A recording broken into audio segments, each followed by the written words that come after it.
Capítulo 23. Anne sofre por uma questão de honra. Anne teve que sobreviver mais de 2 semanas, como aconteceu. Quase um mês havia passado desde o episódio do bolo de linimento, e já estava mais do que na hora da menina entrar em novas confusões e pequenos erros. Tais como esvaziar distraidamente uma caçarola de leite desnatado em uma cesta de novelos de lã na despensa, ao invés de despejá-la no balde dos porcos, e caminhar inocentemente na borda da longa ponte de troncos sobre o riacho, envolta em seus devaneios, não sendo exatamente válido contar. Uma semana depois do chá na casa paroquial, Diana Barry organizou uma reunião. Será um grupo íntimo e seleto. Somente as garotas da classe. Anne assegurou a Marilla. As meninas tiveram uma tarde muito agradável e nada de extraordinário havia acontecido até depois de terminado o chá, quando se encontravam no Jardim dos Barry, um pouco cansadas de todos os jogos e prontas para qualquer tipo de tentadora travessura que se apresentasse. Repentinamente, esta tomou a forma de desafio. Desafiar era um jogo muito famoso entre os jovens de Avonlea naquele tempo. Começou entre os meninos, mas rapidamente se estendeu às meninas. Todo tipo de tolices que foram feitas em Avonlea naquele verão, porque seus autores se desafiaram a fazer, poderia encher um livro. Para começar, Carrie Sloane desafiou Ruby Gillis a subir até certa altura do velho salgueiro diante da porta da frente da residência, o que, para a consternação da antes mencionada Carrie Sloane, a segunda menina agilmente conseguiu, apesar de seu medo horrível das gordas lagartas verdes que diziam infestar a árvore, e temendo a visão da mãe diante de si, caso rasgasse o vestido novo de musselina. Logo, Josie Pye desafiou Jane Andrews a saltar só com a perna esquerda em torno do jardim, sem parar e sem pisar com o pé direito no solo. Jane tentou cumprir o desafio valentemente, mas caiu quando pulava pelo terceiro canto da casa e teve de se dar por vencida. O triunfo de Josie, sendo mais bem pronunciado do que permite a boa educação, mexeu com os brios de Anne Shirley, que a desafiou a caminhar ao largo da cerca que limitava o jardim do lado leste. Ora, andar por cima de cercas requer mais habilidade e equilíbrio de cabeça e pés do que pode supor quem nunca tentou fazer isso. Mas Josie Pye, sendo deficiente em algumas qualidades que contribuiriam para sua popularidade, tinha pelo menos a facilidade natural, inata e devidamente cultivada de caminhar sobre cercas. Josie andou em cima da cerca do Jardim dos Barry com um ar de despreocupação que pareceu insinuar que uma coisinha simples como aquela não merecia ser chamada de desafio. Sua proeza foi recebida com relutante admiração, e a maioria das meninas podia apreciá-la, dados muitos inconvenientes sofridos em seus esforços para caminhar sobre cercas. Josie desceu da altura onde estava, corada pela vitória, e então lançou um olhar desafiador para Anne.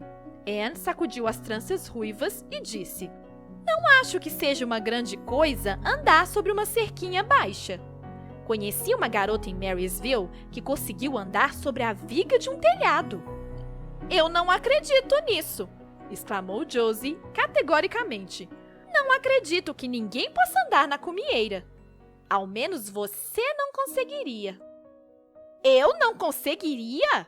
gritou Anne precipitadamente. "Eu desafio você a fazer isso!" instigou Josie. "Desafio você a subir até lá e caminhar sobre a cumieira da cozinha de Mr. Barry." Anne empalideceu, mas claramente só havia uma coisa a ser feita. Andou na direção da casa, onde uma escada estava encostada no telhado da cozinha. Todas as colegas de escola exclamaram "Oh!", meio empolgadas, meio assustadas. "Não faça isso, Anne!", suplicou Diana. "Você vai cair e morrer! Não dê a mínima para Josie Pye. Não é justo desafiar alguém a fazer algo tão perigoso." "Devo fazer. Minha honra está em jogo. Vou caminhar sobre aquela viga, Diana, ou perecer tentando. Se eu morrer, você pode ficar com meu anel de contas de pérolas", disse solenemente. Anne subiu a escada em meio ao profundo silêncio. Alcançou a viga, equilibrou-se verticalmente naquele precário fundamento e começou a andar ao longo da cumieira. plenamente consciente de que estava muito mais alta do que o mundo e que a imaginação não serve de muita ajuda para andar sobre os telhados. Não obstante, conseguiu dar vários passos antes de lhe sobrevir a catástrofe. Ela vacilou, perdeu o equilíbrio, tropeçou, cambaleou e deslizou sobre o telhado banhado pelo sol, caindo no chão através do emaranhado de parreira virgem. Tudo antes do assustado grupo abaixo deixar escapar simultaneamente um grito aterrorizado. Se Anne tivesse caído pelo lado em que subiu, Diana provavelmente teria herdado o anel de contas de pérolas ali mesmo. Mas, felizmente, ela caíra do outro lado, onde o telhado se estendia baixando sobre o alpendre, até bem próximo ao chão, onde a queda resultava bem menos perigosa.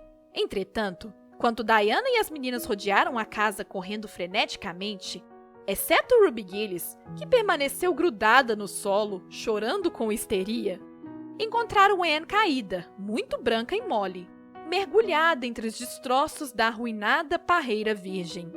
"Anne, você morreu?" gritou Diana, ajoelhando-se ao lado da amiga. "Oh, Anne, querida Anne, fale alguma coisa e diga se está morta." Para o imenso alívio das jovens, especialmente de Josie Pye, que a despeito de sua pouca imaginação, havia sido apoderada por horríveis visões de um futuro que a assinalava como a garota que causara a morte prematura e trágica de Anne Shirley, a menina sentou-se ainda tonta e respondeu vagamente. "Não, Diana, não estou morta, mas acho que estou ficando inconsciente." "Onde? Oh, onde, Anne?" soluçou Carrie Sloane, e antes de Anne poder responder, Mrs. Barry apareceu na cena. Ao vê-la, Anne tentou se firmar em seus pés, mas voltou a afundar com um gritinho agudo de dor. "O que aconteceu? Onde se machucou?" inquiriu Mrs. Barry. "Meu tornozelo", murmurou Anne. "Oh, Diana, por favor, encontre seu pai e peça a ele que me leve para casa. Sei que nunca poderei chegar até lá, e estou certa de que não posso ir saltando em um pé só, quando Jane não pôde fazê-lo nem ao redor do jardim." Maurilla estava no pomar colhendo uma bacia de maçãs de verão, quando viu Mr. Barry atravessando a ponte de troncos e subindo a colina, com Mrs. Barry ao seu lado e uma procissão de meninas atrás deles.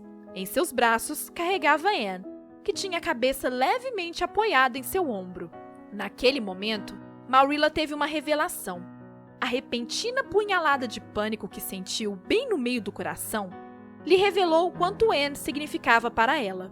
Teria admitido que gostava de Anne, mais do que isso, que sentia afeto por ela, mas agora, enquanto descia a colina correndo desesperadamente, soube que Anne era mais querida para ela do que qualquer outra coisa no mundo. "Mrs. Barry? O que aconteceu com ela?" Maurilla arquejou, mais pálida e estremecida do que sua pessoa contida e sensata havia estado em muitos anos. A própria Anne respondeu erguendo a cabeça. "Não se assuste, Maurilla. Eu estava andando na viga do telhado e caí. Parece que torci meu tornozelo, mas eu poderia ter quebrado o pescoço. Vamos olhar pelo lado bom. Eu deveria saber que você faria algo desse tipo quando eu a deixei ir nessa reunião", disse Maurilla, seca e rabugenta, em meio ao seu alívio. "Traga aqui, Mr. Barry, e deite-a no sofá." Misericórdia, a menina desmaiou. E era verdade.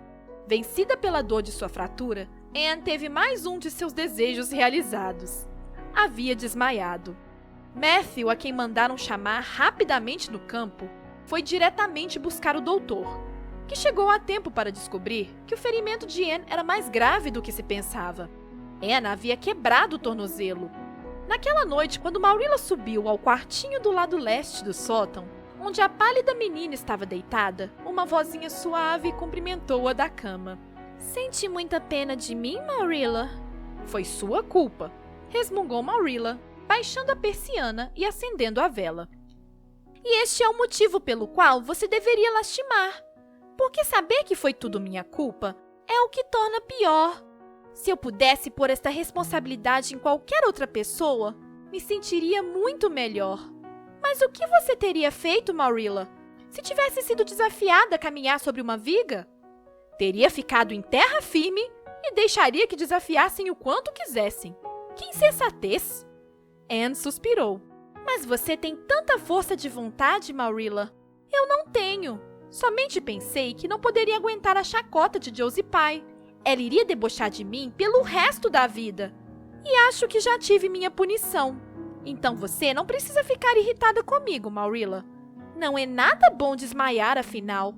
E o doutor me machucou extremamente quando colocou o tornozelo no lugar. Não poderei andar por aí durante 6 semanas. E perderei os primeiros dias de aula com a professora. E Gil, os outros alunos ficarão na minha frente nos estudos. Ah, Marilla, estou mortalmente aflita. Mas tentarei suportar tudo isso bravamente. Se você apenas não ficar brava comigo, Marilla. Calma, calma. Não estou brava. Você é uma criança sem sorte. Não há nenhuma dúvida quanto a isso. Mas, como disse, terá que sofrer as consequências. Agora trate de comer um pouco. Não é sorte que eu tenho uma imaginação assim? Vai me ajudar a passar por isso esplendidamente, eu espero. O que você supõe que as pessoas que não têm imaginação fazem quando quebram um de seus ossos, Marilla? Anne teve boas razões para bendizer sua imaginação muitas vezes, e com frequência durante as 7 tediosas semanas que se seguiram. Mas não dependeu unicamente disso. Recebeu muitos visitantes e não houve um dia sem que uma ou mais de suas colegas de escola passassem para lhe trazer flores e livros e contar todos os acontecimentos do mundo da juventude de Avonlea. Todos têm sido tão bons e gentis, Marilla. Anne suspirou, feliz no primeiro dia que pôde caminhar mancando. Não é agradável ficar deitado o tempo todo, mas existe um lado bom nisso, Marilla. Você acaba descobrindo quantos amigos tem. Ora, até mesmo o superintendente Bell veio me ver, e ele é realmente um bom homem. Não uma alma gêmea, é claro, mas ainda assim gosto dele. E estou terrivelmente arrependida de ter criticado suas orações. Agora acredito que ele realmente sentia as preces, mas somente adquiriu o hábito de rezar como se não sentisse. Poderia mudar este hábito se pensasse um pouco no assunto. Dei a ele uma boa indireta. Contei o quanto tentei tornar interessante minhas orações particulares. E ele me contou sobre o dia em que quebrou seu tornozelo quando era menino. Parece estranho pensar no superintendente Bell sendo um menino alguma vez. Mesmo minha imaginação tem seus limites, pois eu não consigo imaginar isto. Quando tento pensar em como ele era quando menino, imagino de bigodes brancos e óculos, exatamente como vejo na escola dominical, somente menor. Agora, eis uma coisa fácil de imaginar. Mrs. Allan quando criança. Ela esteve aqui 14 vezes para me ver. Não é algo para se orgulhar, Marilla? Sabendo que a esposa de um ministro tem tantas tarefas. E ela é uma pessoa tão animada para fazer visitas. Nunca diz que é sua culpa. E que espera que seja uma boa menina depois do ocorrido. Mrs. Lynde sempre me diz isso quando vem aqui. E diz essas coisas de um jeito como se desejasse que eu fosse uma boa menina, mas não realmente esperando que eu me torne uma. Até mesmo Josie Pye veio me ver. Recebi-a o mais educadamente que pude, pois acho que ela estava arrependida de ter me desafiado a andar sobre o telhado. Se eu tivesse morrido, o peso do remorso iria assombrá-la por toda a vida. Diana tem sido uma amiga leal. Ela vem todos os dias para afofar meu único travesseiro. Mas, vou ficar tão feliz quando puder finalmente ir para a escola, pois tenho ouvido coisas maravilhosas sobre a nova professora. As meninas todas concordam que ela é perfeitamente doce. Diana disse que ela tem o cabelo claro, cacheado e adorável, e olhos fascinantes. Veste-se com muita graça, e suas mangas bufantes são as maiores vistas em Avonlea. Em algumas sextas-feiras, ela organiza recitais e todos têm que declamar uma poesia ou tomar parte em um diálogo. É tão glorioso pensar nisso! Josie Pye me contou que odeia participar, mas isso se deve ao fato de ela não possuir nenhuma imaginação. Diana, Ruby Gillis e Jane Andrews estão preparando um diálogo chamado Uma Visita Matinal para a próxima sexta-feira. E nas sextas em que não há recitais, Miss Stacy leva todos para o bosque para um dia no campo, onde estudam samambaias, flores e pássaros. E os alunos fazem exercícios de educação física todos os dias, pela manhã e à tarde. Mrs. Lynde disse que nunca viu tais atitudes e que tudo isso se dá por ter uma professora mulher. Mas eu acho que deve ser esplêndido e que encontrarei uma alma gêmea em Miss Stacy. Se existe uma coisa clara a ser vista, Anne, disse Marilla, é que a queda do telhado de Mr. Barry não machucou a sua língua de maneira nenhuma.